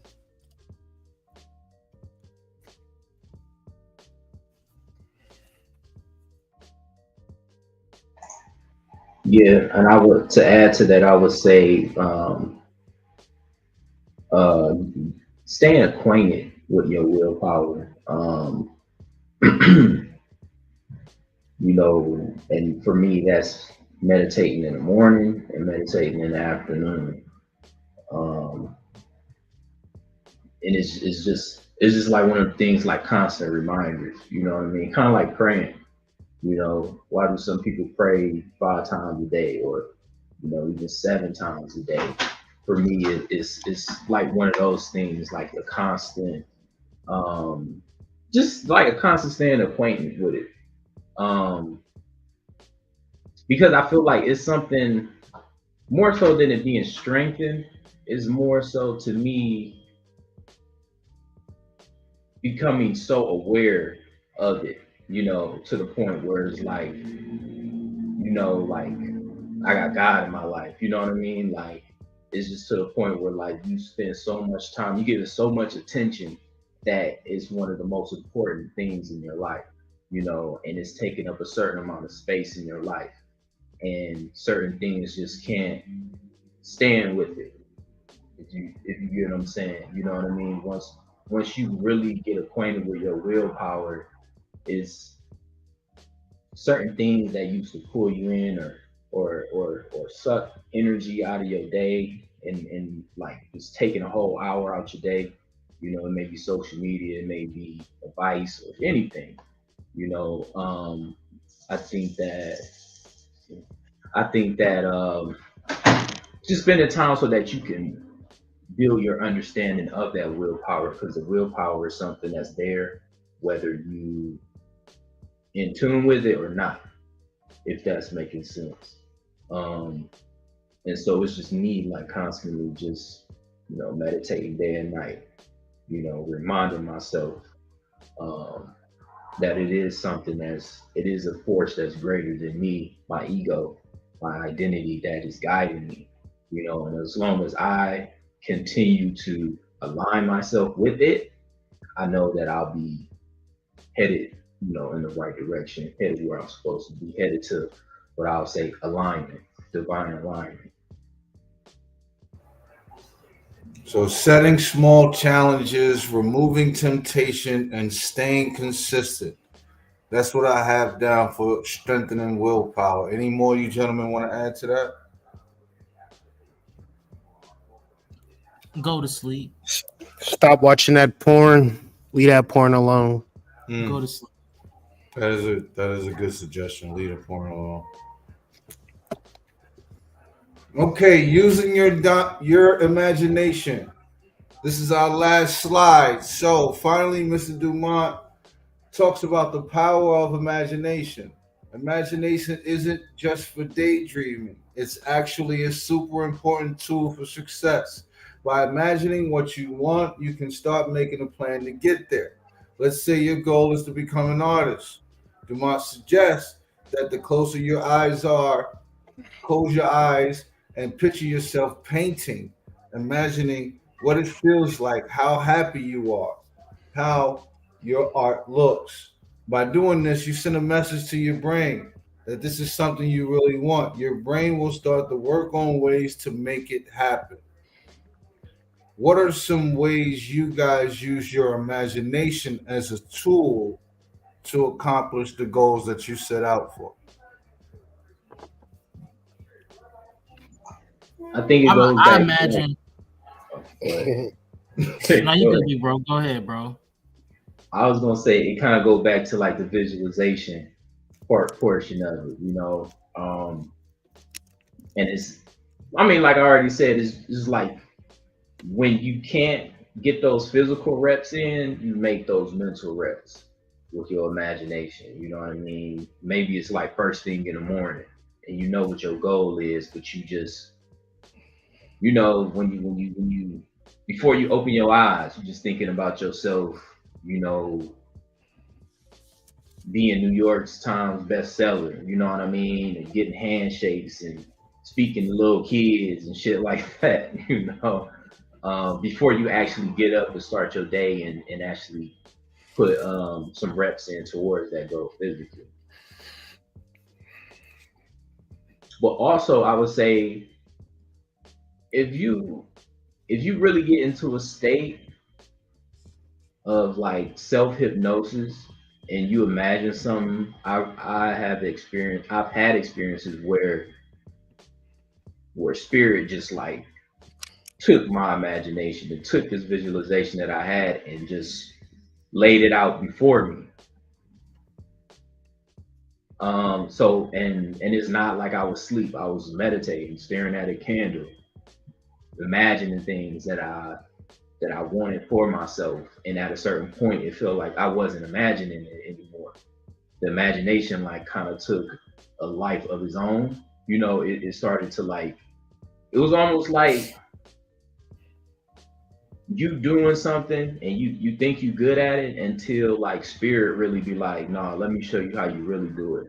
And you get like an actual push, from your soul, from spirit. And it's almost like you feel like I wasn't shit before I started listening to my soul, really dealing with my soul. It's this anime where it's a character who is like an ancestor of a god, and he's a fighter, you know what I mean? And he's doing all this cool shit. He's real strong because it's almost the end of the series. And then his ancestors speak to him through his DNA and take control of his body and just did some crazy, powerful, super fantastic shit. And he was just like, I thought I was that dude, But his ancestor like was just like, let me show you how to really use your power. And it made me think of that, you know, using your imagination, but allowing God to take it further, allowing your soul to take those things further. Ashe, really, really using your imagination and being able to like really receive downloads. Because the way I use my imagination, right? We talk about first person story mode or story mode in the game, but I see myself as really on the quest. If you can have your imagination like that, I promise you, you'll be more excited to do what you're doing because you fulfilling the goal and the mission. And you might think like, but in the game, AD, once you complete it, you complete. That's the destination. But it's like you act like it don't be making number twos, number threes, DLCs, and it's a understanding saying that once you get to a certain point, it's all about knowing that you evolving again. The journey don't stop. You might start a business. Y'all was probably focused on branding. Now y'all probably focused on expanding now. It's always going to be different levels, different settings to things, and your imagination takes you to deeper access into that. So if we can get out the daydream and become dream walkers, then we can create what we want from our mind from a channel point.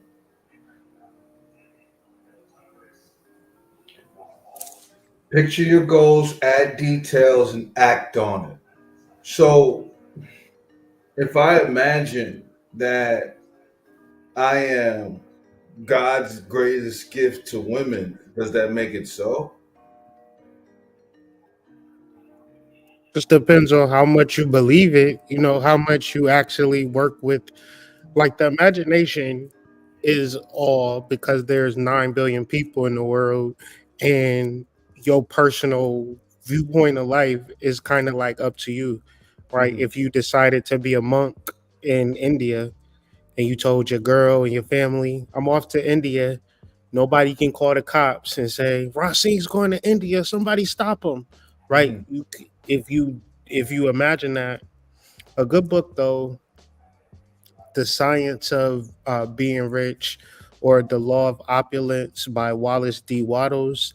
Mhm. He's in his book, his whole premise is that there's only one substance in the earth that all things are made out of. Mhm. So uh, a building, say for instance you're an architect, and you then throw that work to like a building manager, and then the building manager put the work off to the foreman and the purchaser, right, who got to buy all the supplies and all of the construction workers, and they do all of this work. Well, for the architect and the person that's moving into his apartment building, everything happened from a magical place because somebody was just imagining for a place to stay. And the architect at that same moment said, you know what? I'm gonna build a high rise. And so this whole time you just imagining this high rise being built, and then the foreman is being hired, the construction team is being hired, and you as the person that moves into that building have no control over none of that shit. You just got your down payment and they give you the keys, and you Mhm. living in this apartment that even though real shit happened to Mhm. make it so, you don't actually know that to be true. You can assume a construction team built the building that you working in right now, but you Mhm. don't know if that shit was built overnight just based upon your thought. And in my life, I've created shit that wasn't there yesterday and now it's there today because the power of imagination and really studying Wallace D. Waddell's books and really like just get into a meditative space where you just see this pool of creation and you form things in your mind out of this pool of creation. And you know that is real because just look around you. Everything around you is people using imagination to create things all around you. And the limits is saying, well, I don't have enough money, or I can't get into that office building, or I can't start my restaurant, or I can't move into a penthouse apartment. If you think that, then that's true. But if you actually have the power or the awareness to go into deep meditation, find this pool of creation and start creating it from the imagination space, it's literally nothing that can stop you. Um, but don't take my word on it. Get into the material of Wallace D. Waddles, you know, the science of being rich. What say you two brothers?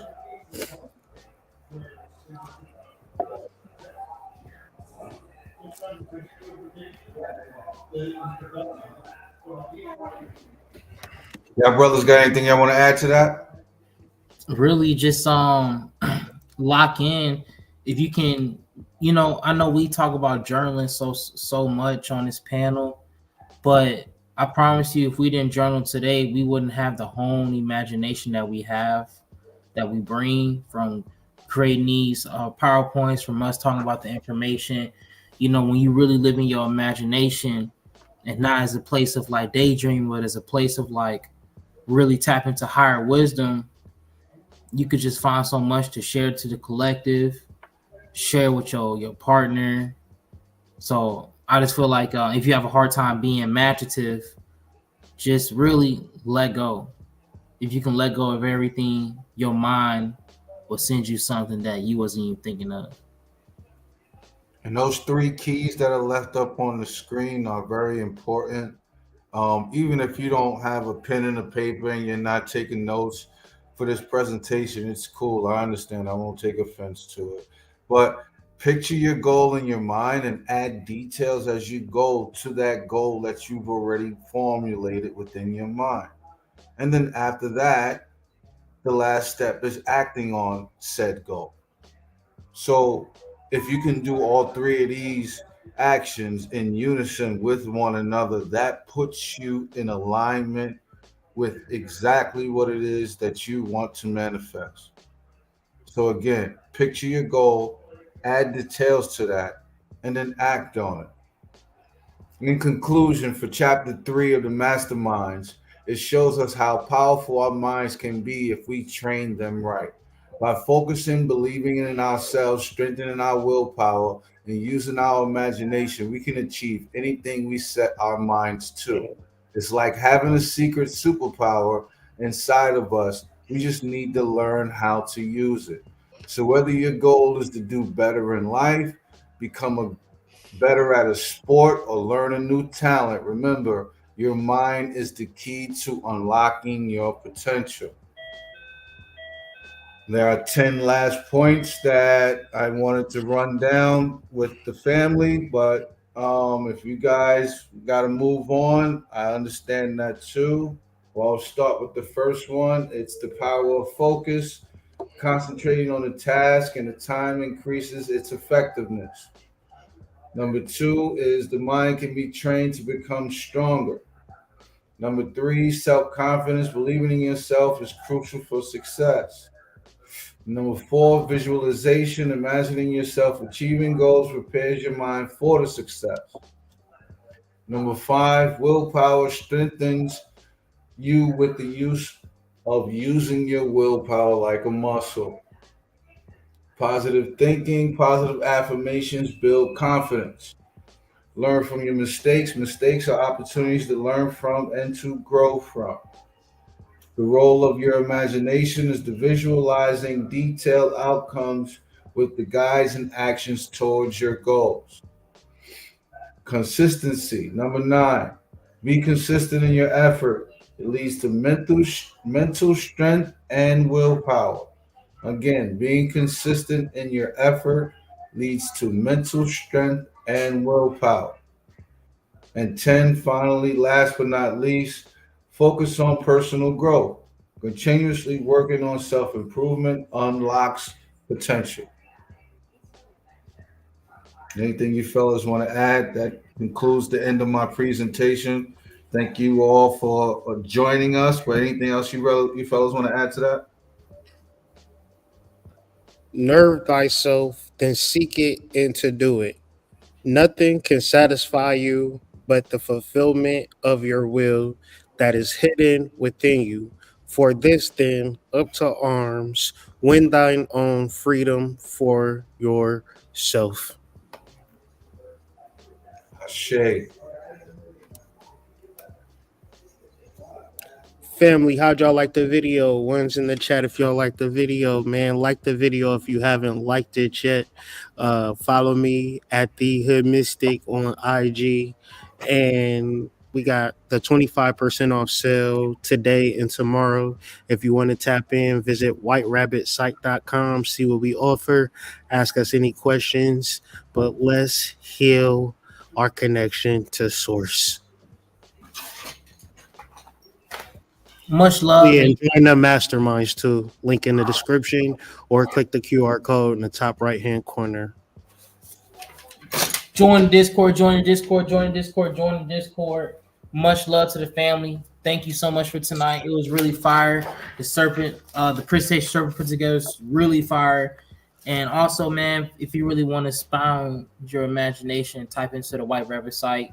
Hit me up on my referral link if you need to get in with me. Also, really boost your nootropic mind. Tap into your herbal remedy. Ignite your flame with flameon.shop. Rapping with us. And also, a lot of people always trying to see where they can get a reading at. Of course, you can check out me, but of course, you can check out my brothers on this panel. They'll love to give you a reading. They'll love to rap with you, especially for the people who always hit me up about the business creation, site creation. Hit up my boy Sacred Serpent. Book a consultation with him. He will rap with you. He'll help you build. And if you want a consultation with all of us, we'll sit down and rap with you. But if you don't want to, put yourself through that and constantly paying consultation after consultation, join the mastermind group where you'll get help with your business at all times, where you can learn and interact with people who's going to help you be accountable. So rap with us, fuck with us. But that's all. Thank you so much. Yeah, I just want to say thank you for rocking with us this evening. Look forward to seeing y'all next next Sunday. And whatever you're working on, keep working at it. Use these tools that are presented to you, and apply it to whatever you're working on. See how any of these tools, even if it's just one, can propel you further. And I always say meditating is like breathing air, it's like drinking water. It's essential to your existence here, unless you want to be a crash dummy. Meditate, join Discord. Yes, sir. Anything else? Anything else before we get up out of here, man? Thank y'all for tuning in. Serpent, any closing words to send us up out of here? Yeah. I am a staunch believer in believing in yourself, but I am also a huge proponent for doing the work every day consistently with persistence, without anticipation of result, and build that confidence daily with yourself. So yeah, I am huge on confidence. I'm huge on believing in yourself, but I'm also huge on not wavering for anything that is around you. If you know what you want to do and you know that it has to be you that does it, the only thing that's left for you to do is just to do it. So, again, join the mastermind group. We appreciate y'all having this time and this space for us. I share to all the ancestors known and unknown. Um, join the Discord, join the Discord, join the Discord. Flameon.shop. Get your new tropics. 2 bottles, your third bottle is 30% off. Everything is organic, and it's the best financial decision you can make in your life. So, again, salute. I appreciate y'all for the time and the space, and we will see you guys again next week.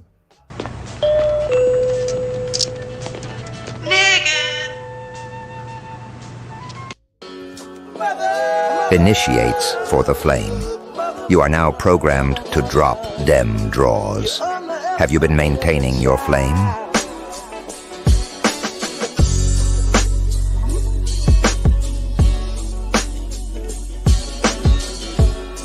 You underestimated your child.